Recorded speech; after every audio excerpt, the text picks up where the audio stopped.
이제 4강입니다. 문제의 본질입니다. 축복받았던 인간이 그 모든 축복을 다 상실했습니다.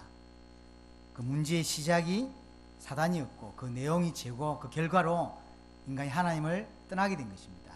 자, 그러면 문제의 본질이 뭐냐는 거예요. 분명히 인간은 문제를 가지고 있습니다. 가정 문제, 경제 문제, 사회 문제, 정치 문제, 많은 문제를 분명히 인간은 가지고 있습니다.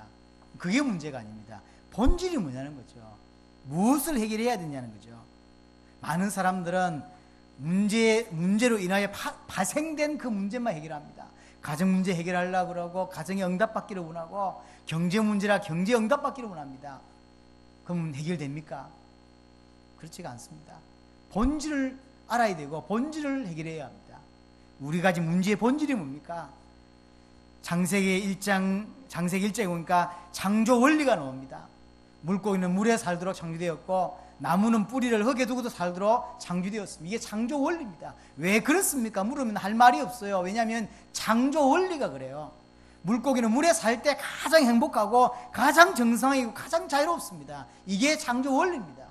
그럼 인간은요, 창세기 2장 7절에 보니까 하나님과 함께 할 때 살 수 있는 존재가 인간입니다.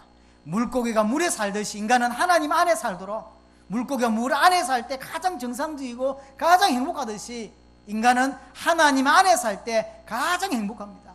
그럼 물고기가 물 떠나면 어찌 됩니까? 물고기가 느낄 수 있는 모든 문제를 겪다가 고통당하다가 죽겠죠. 인간 또한 마찬가지입니다. 하나님과 단절되면, 하나님을 떠나면 모든 고통과 문제 당하다가 죽는 것입니다.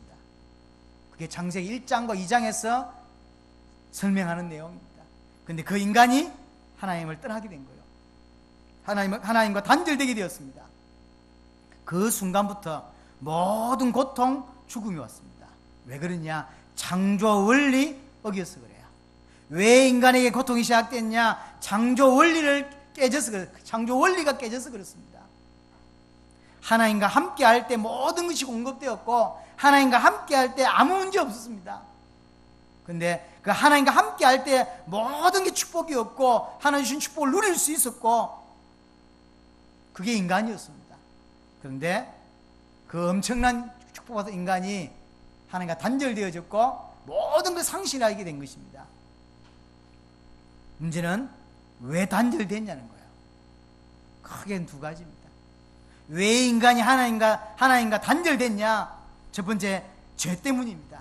이사야 59장 2절에 보니까 뭐라 설명하죠? 너희 죄악이 너희와 너희 하나님 사이를 갈라놓았다.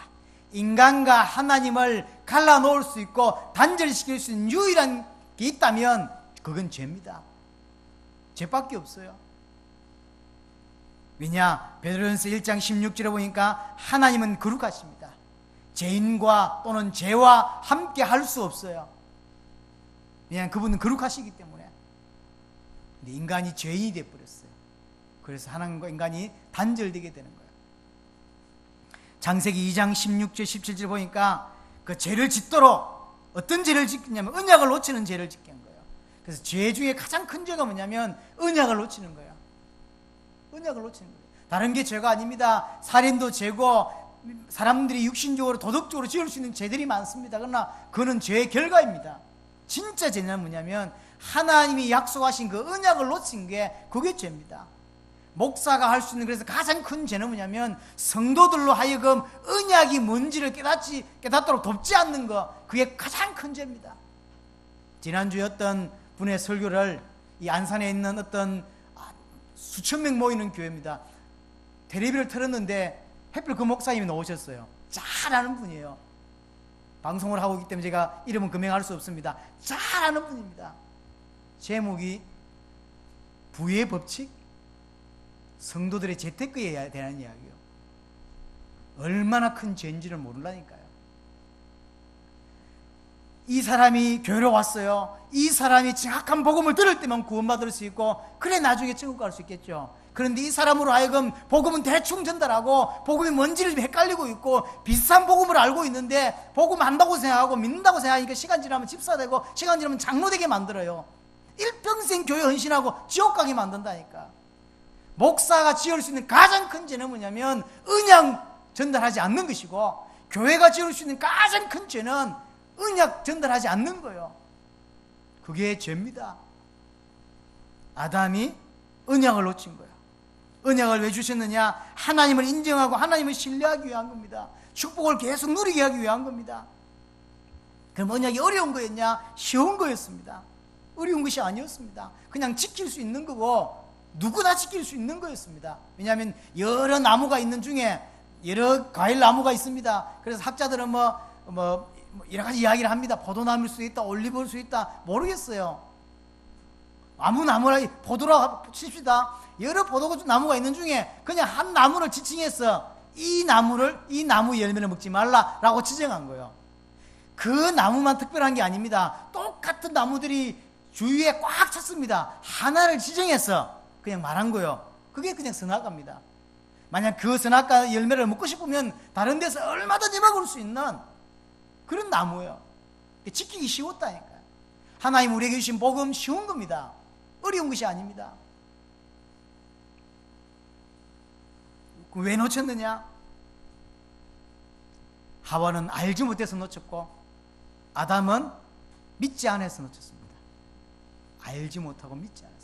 그래서 복음을 정확하게, 언약을 정확하게 알고 믿는 것만큼 중요한 게 없어요. 전 세계에 분명히 기독교는 많습니다. 이 땅에 믿는다고 말하는 사람 너무 많습니다. 그런데 대부분의 성도들이 지금 실패하고 방황하고 있다니까요. 분명히 방황하고 있습니다. 목사도 방황하고 있고 교회가 방황하고 있고 신자들이 방황하고 있습니다. 왜? 믿고 있는데 왜 그렇습니까? 비슷한 복음이기 때문에 틀린 거예요. 그래서 인생이 안 바뀌는 거예요. 어째서 교회를 10년 다니고 20년 다니는데 인생이 안 바뀔 수 있냐? 성경하고 다른 믿음을 가지고 있기 때문입니다. 언약 놓친 것만큼 큰일이 없어요. 이걸 한마디로 불순종이라고 합니다. 창세기 3장 6절입니다. 하나님이 먹지 말라는 선악과를 아담, 하와가 먹게 됩니다. 이게 불순종이에요. 로마서 5장 19절에 한 사람이 순종하지 아니함으로 많은 사람이 죄인 된 것 같이, 한 사람이 순종하지 아니함으로 그 위에 태어난 모든 사람이 다 범죄 가운데 빠지게 된 거예요. 로마서 5장 12절입니다. 한 사람으로 말미암아 죄가 세상에 들어오고 죄로 말미암아 사망이 들어왔나니 이와 같이 모든 사람이 죄를 지었으므로 사망이 모든 사람에게 이르렀느니라. 아담의 범죄로 인하여 앞으로 태어날 모든 사람들이 다 범죄 상태에서 태어나게 되었어요. 그래서 우리는 분명히 선악과를 따먹는 범죄를 저지르지 않았습니다. 그럼에도 불구하고 왜 죄인이 되었냐? 아담 이후에 태어나는 사람은 전부 다 죄인 속에서 태어나요. 그래서 그렇습니다. 고린도전서 15장 22절입니다. 아담 안에서 모든 사람이 죄인 된 것 같이, 모든 사람이 죄를 지은 거예요. 그래서 로마서 3장 23절 모든 사람이 죄를 범하였음에 하나님의 영광에 이르지 못하더니, 그래서 하나님과 단절되고 하나님께 가까이 갈 수가 없게 된 겁니다. 인간의 문제, 죄 문제입니다. 근본적으로. 그럼 이 죄를 짓도록 배경에 역사한 존재가 있어요. 그게 사단입니다. 왜 하나님과 단절됐냐? 죄 때문이요. 왜 죄 지었냐? 사단의 역사로 말미암아. 죄의 배경에 분명히 사단이 있습니다. 요한일서 3장 8절에 죄를 짓는 자는 마귀에게 속한다 그랬어요. 죄를 짓는 자는 마귀에게 속해요. 자, 이 사단은 어떤 존재입니까? 에스겔 28장 12절에 19절에 보니까 완전한 도장이라고 그랬어요. 완전한 도장. 도장이란 말은 모델이란 말이에요. 우리가 도장 파가지고 이렇게 찍잖아요. 그럼 똑같이 넣어줘. 그런 거예요. 완전한 모델이었어요. 얼만큼 완전했는지를 알 수가 없는데 성경 표현으로 완전했다 그랬어요. 천사 하나가 이 완전한 모델이고 지혜가 충족하고 온전히 아름다웠고 소고와 비파가 준비되었다. 아마 이것을 볼 때 찬양을 담당했던 천사가 아니냐라고 추정해 볼 수 있습니다. 기름 부음을 받았다 그랬어요. 기름 부음은 그리스도에게 하나에 주는 게 기름 부음이잖아요. 근데 기름 부음을 받았다 그랬어요. 거기다가 그룹이라고 그래요. 분명히 천사는 계급이 있어요. 역할에 따라서 계급이 있습니다. 그룹이라는 이야기는 천사들 중에서 아주 위에 있는 존재가 그룹입니다. 그룹들 위에 이런 말 단어가 있죠. 그룹들 위에, 그 천사, 가장 높은 천사 위에 하나님, 이런 의미예요. 얼마나 뛰어난지 본인이 느껴도 자기가 뛰어나다, 하나님 같다 느낄 만큼 뛰어났던 거예요. 그래서 이사야 14장 12, 15절 보니까 교만했던 거예요. 뭐라고 표현되어 있습니까? 지극히 높은 이와 자를 비기겠다 그랬어요. 자기가 보니까 능력이 대단하거든. 그러니까 본인이 생각해도 하나님 같은 거예요. 그래서 교만이 들어온 거예요. 그래서 지극히 높은 자와 같은 자리를 놓겠다는 거예요. 그래서 하나님을 대적하고 교만한 일이 생겼고, 그래서 계시록 12장 1절에 9절에 보니까 영계의 전쟁이 일어났다 그랬어요. 그게 성경에 보니까 미가엘과 그 사자들과 용이 싸웠다 했어요. 결국 그 싸움에 졌죠. 하늘에 있을 데가 없어 세상으로 땅으로 내어 쫓겼다라고 표현되어 있습니다. 그 이름을 옓뱀, 누구죠? 창세기 3장 1절에 나왔던 그 옓뱀, 마귀라고도 하고 온 천하를 깨는 자요. 얼만큼 능력이 대단하냐 보세요. 천사들은 알잖아요. 천사들은 하나님을 알고 다른 천사를 알잖아요. 근데 그 천사를 이 타락한 천사가 꼬신 거예요. 하나님을 이길 수 있다고. 근데 그 천사 3분의 1이 그걸 따라갔다니까. 얼마나 능력이 뛰어나고 말주변이 뛰어나고 이랬으면, 아니 뻔히 존재를 알고 있는 하나님께로부터 자기는 피조물이잖아요. 그걸 알고 있는, 그것도 하나님의 능력과 존재를 다 알고 있는 천사가 따라갔다니까요. 그게 사단입니다. 이 사단이 인간을 멸망시키러 온다. 복음을 모르는데 이기겠냐고요. 교회 다닌다고 이기겠냐고요. 판판이 실패하는 거예요. 그래서 뭐하냐? 에베소 2장 2절에 보니까 공중건설을 잡은 거예요. 쉽게 말해 세상을 딱 장악해 버린 거예요. 세상을 딱. 예수님이 판단입니다. 요한복음 8장의 44절 거짓말장이라고 그랬어요. 다른 말로 속이는 자입니다. 그래서 모든 걸 다 속입니다. 성경의 핵심을 모르도록 속이고, 정말로 신자가 뭘 믿어야 구원받는지 모르도록 속이고, 목회하는 목사에게 진짜 중요한 건 모르도록 속이고, 다 속이는 거예요. 나중에 나오는 고린도후서 4장 4절이니까 혼미케 한다 그랬잖아요. 뭘 혼미케 합니까? 그리스도의 복음의 강체가 비치지 못하게 혼미케 하죠. 속이는 겁니다. 그래서 사단이 교회를 부흥시켜 줄 수 있다니까요. 이 말하면 뭐 이상하게 들리겠지만 그렇지 않습니다. 핵심만 빼버리는 거예요. 복음의 가장 중요한 핵심만 빼고 다 해준다니까. 목사가 동기가 많으면 그게 충족시켜 준다니까. 그래서 성도들을 부흥시켜 줘서 그런 사람들이 10,000명씩 20,000명씩 모이도록, 그래서 인생을 거기다 인생을 걸도록, 목회의 인생을 걸어서 복음만 딱 모르는 목사와 그 속에 수십만 명이 복음 모르고 다 지옥 가도록 다 속인다니까. 그래서 교회가 세상에 관심을 가지고, 그래서 교회가 구제운동, 봉사운동, 인권운동에 인생을 걸도록 다 속이낸다니까요. 불신자에 말할 것도 없습니다.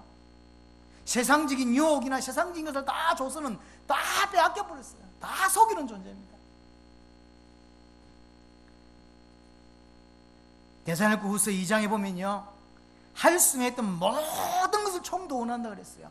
핍박이든 가정 문제든 뭐 질병이든 성공이든, 우리는 보통 이렇게 생각합니다. 사단이 질병을 줘가지고 가정을 무너뜨린다 생각하는데 그렇지 않습니다. 질병도 하나의 방법에 불과해요. 어떤 사람은 성공을 준다니까요. 목사 같으면 목회에 성공을 주고, 불신자에게 불신자 성공을 준다니까요. 거기에 빠져서 핵심만 빼버리더라고. 속이는 자입니다. 요한일서 5장 19절에 보니까 온 세상이 악한 자 안에 처해 있다 했어요. 온 세상이 악한 자 안에 처해 있어요. 이 세상을 누가 장악하고 있냐면 사단입니다. 분명히 하나님이 주권 안에 있지만 사단이 주인 노릇하고 있습니다. 누가복음 4장 6절에 보니까요, 내게 넘겨준 것이 뭐라고 그랬어요. 이 분명히 배경이 있는 말 같은데 우리가 잘 알 수 없지만 예수님하고 대하는 속에서 하는 말입니다.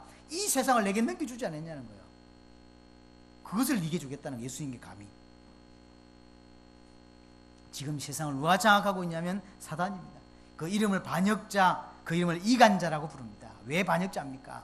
하나님을 대적했거든. 그래서 대적자, 이간자, 하나님과 인간 사이를 이간시켜버렸어요. 그래서 이간자요. 요한복음 12장 31절, 요한복음 16장 11절, 세상 임금입니다. 세상 임금. 고린도후서 4장 4절, 세상 신입니다. 이 존재가 지금 뭐합니까? 요한복음 10장 10절에 보니까요, 도둑질하고 죽이고 멸망시키는 거예요. 도둑질하고. 교회 다니는 거 두려워하지 않습니다. 복음의 핵심을 모르고 만들어요. 혼미케 한다니까. 그래서 그 영혼을 도둑질해요. 인생을 도둑질한다니까. 이 인생이 멸망받고 지옥 가게 만드는 방법은 하나밖에 없어요. 예수를 그리스도로 못 믿게 만들면 되는 거예요. 그럼 그렇게 안 들으면 되고, 그래서 예수를 그리스도로만 모르게 하는 거예요. 예수 믿게 합니다. 그리스도 깨닫게 합니다. 해줄 수 있습니다. 근데 예수가 그리스도란 말이 무슨 말인지 못 알아듣게 한다니까. 그리고 다 준다니까요. 능력도 주고, 할 수 있다면 모든 걸 줘서 그 영혼을 빼앗버리고 그 인생을 멸망시켜 버린다니까. 이게 사단이 하는 일입니다. 에베소 6장 10절에 20절에 보니까요, 통치자, 권세들, 어둠의 세상 주관자들, 하늘의 악한 영들을 이용한다 그랬어요. 우리가 왜 나라를 위해 기도합니까? 이용당하지 않기 위해서. 지금 우리나라 상황이 딱 너무 절망하게 떨어져 봤었죠. 통치자들, 권세자들을 싹 이용하는데, 그 중에 어둠의 세상 주관자들, 범죄자들, 이단들, 이거 잘 이용해가지고 지금 우리나라하고 너무 상황이 딱 맞죠.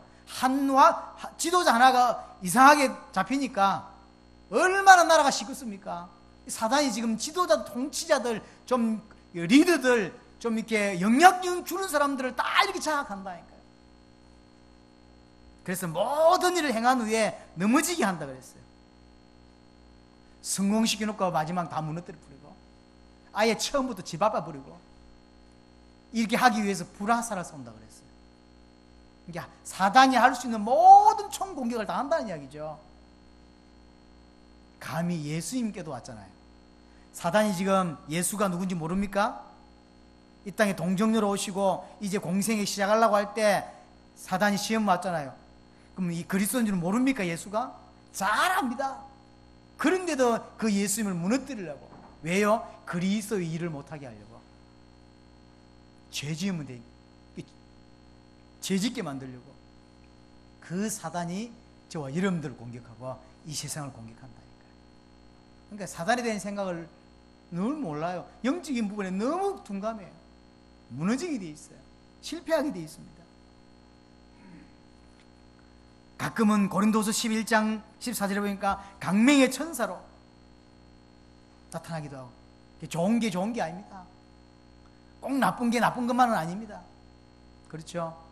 하나님이 나중을 위해서 지금을요, 문제를 터뜨리기도 하고. 그래서 우리는 지금 응답받은 거 안 받은 거 중요하지 않습니다. 응답받아서 뭐 하실 건데, 성공해서 뭐 하실 거냐고. 진짜 중요한 건 뭐냐면 정확하게 언약을 아는 것이고 언약을 따라 살아가는 거예요. 언약을 믿고 살아가는 겁니다. 그것만이 중요합니다. 지금 가난하다, 지금 어렵다, 지금 힘들다, 그 뭐가 중요합니까?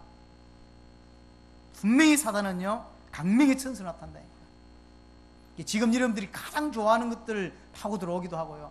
거기에 정신이 혼미해가지고 다 빠져 살게 만들고요. 어떨 때는 베드로전서 5장 7절 8절 우는 사자처럼 아주 강력하게 핍박을 주기도 하고 강력하게 두려움을 갖다 주기도 하고, 그래서 진짜 중요한 걸 못하도록. 이게 사단입니다. 결론적으로 고린도서 4장 4절이죠. 혼미케 해요. 뭔만 딱 가리면 되냐면 복음만 못 깨달으면 됩니다. 예수가 그리스도가 되셔서 십자가와 부활로 사단과 죄와 하나님 단절된 문제와 그로 인하여 발생된 모든 문제를 끝내셨다.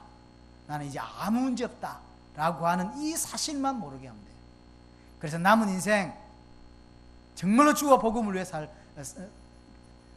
살아야 될 인생을 다르게 살게 만드는 여러 가지 갈등을 줍니다. 목회자의 갈등, 교회의 갈등, 친구의 갈등, 성도 간의 갈등. 자세히 한번 보세요. 그게 정말로 목사와의 갈등이고 그게 신앙 색깔의 갈등인지 아니라니까요. 근본적 핵심은 복음의 핵심을 딱 빼버리는 거예요. 그것만 가려요. 그래서 나머지 생을 걸게 만든다. 인간의 문제의 본질이 뭡니까? 사단으로 인하여 죄를 짓고 하나님을 떠난 거예요. 이게 인간 문제입니다. 이때부터 모든 문제, 상강에 설명했던 모든 문제가 온 거예요. 어떻게 해야 되겠습니까? 이 문제는 인간이 해결할 수가 없어요. 이 문제는 사람이 해결할 수가 없다는 거예요. 왜냐? 너무 엄청난 문제라. 그래서 복음을 진짜 받은 사람은요, 삶이 다릅니다. 왜냐하면 내가 어디에서 빠져나온지를 알기 때문에 삶이 달라요. 내 문제가 진짜 뭐였는지 아는 사람이 거기서 빠져나왔는데 아무게 살겠냐? 자기 육신을 왜 살겠냐고. 자기가 사단과 죄와 하나가 단절되던 어마어마한 사건 속에서 영원한 지옥에 가야 될 일을 하나님 건져냈던 걸 진짜 아는데 어떻게 육신을 위해 살며 어떻게 자기 안위를 위해 살 수 있겠냐고. 모른다는 이야기. 모르기 때문에 내가 죄에서 해방받았네, 왜 사단에서 해방받았네 이러고 맙니다. 그게 아는 겁니까? 모른다니까. 하나님이 2000년 만에 우리에게 이 복음을 지금 회복시키시고 있고, 우리에게 회복시키셨고 전 세계를 살릴 수 있도록 하신 겁니다. 어떻게 해결합니까? 그리스도만이 답입니다. 그 이야기는 5강에서 나눌 수 있도록 하겠습니다. 찬양하겠습니다.